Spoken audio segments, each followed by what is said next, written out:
DeSantis and Ladapo are right, Florida doesn't need vaccine mandates. Opinion. Governor Ron DeSantis is right to seek an end to vaccine mandates. The rest of the country should follow Florida's example. Like millions of Floridians, I stand with Governor Ron DeSantis and Florida Surgeon General Joseph Ladapo in opposing the coercive vaccine mandates in Florida. Legal mandates are simply unnecessary to ensure positive public health outcomes. Informed decision-making and responsible individual choice are all that is needed to ensure that positive public health outcomes are achieved in our great state.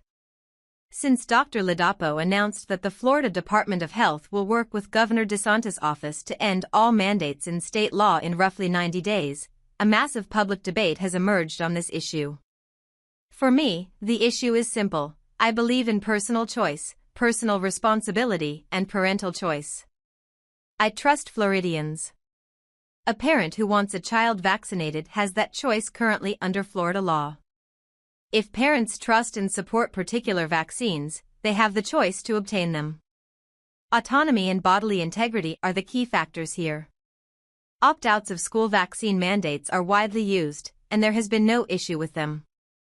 Getting rid of onerous mandates will force more Floridians to do the research and learn more about the vaccines they are being asked to take.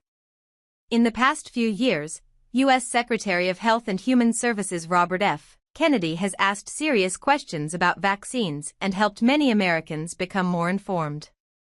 COVID-era medical advice should inform today's thinking. We have seen what happens when so-called public health advice and public health experts go unquestioned. Look no further back than to the COVID-19 era, only a few years ago, to see that unquestioned acceptance of public health advice, usually in the form of legal mandates, can lead to widespread unintended consequences. That period will go down as among those in which more false and unscientific advice was recklessly transmitted to the public, not to mention the radical abuse of power, in the history of the United States. I, like many people, believe that lockdowns and masking did not achieve the health goals that public officials claimed they could. As a state legislator, I fought against the overreaching COVID-era mandates, along with thousands of other Floridians, in legal battles, in protests, and in passing common-sense legislation. Thankfully, Governor DeSantis had the courage to go against the false advice that was being pushed around the country and bring back individual choice. Like many Floridians, my experience in that era informs my thinking today. It's why I trust Floridians, as individuals, more than I'll ever trust the so-called public health experts who led us astray. What people get wrong about vaccine debate. The other side of the debate doesn't make sense. No Floridians lack the ability to be vaccinated for any disease if they wish. This is more about being anti-mandate than anti-vaccine. The ethics of medicine is key here. All medical ethics rests on the foundation of informed consent, the idea that people must freely choose whether to undergo a medical procedure. A vaccine, no matter how effective, is still a medical intervention. Mandating it places the power of decision in the hands of the state rather than the individual. For me, that is wrong. Mandates erode public trust. Public health relies not only on compliance but on cooperation and trust. When people feel coerced into vaccination, suspicion toward the medical system grows. Voluntary vaccinations, for those who make that decision, are acceptable. Again, opposing mandates does not mean opposing vaccines per se. As a policymaker, I'm fine with education campaigns, community outreach and transparent communication regarding vaccines.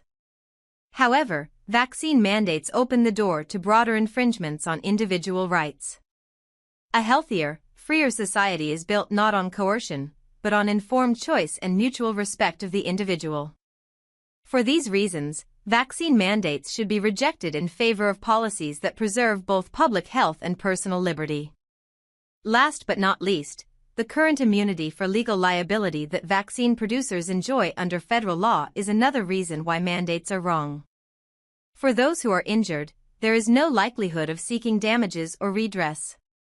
This is wrong. Congress should reform this area of law immediately and eliminate or greatly reduce this undeserved shield from liability. I welcome the bold decisions of Governor DeSantis and Surgeon General Ladapo, and I join them in opposing vaccine mandates in the free state of Florida. Anthony Sabatini is a county commissioner in Lake County, Florida, and a former member of the Florida House of Representatives.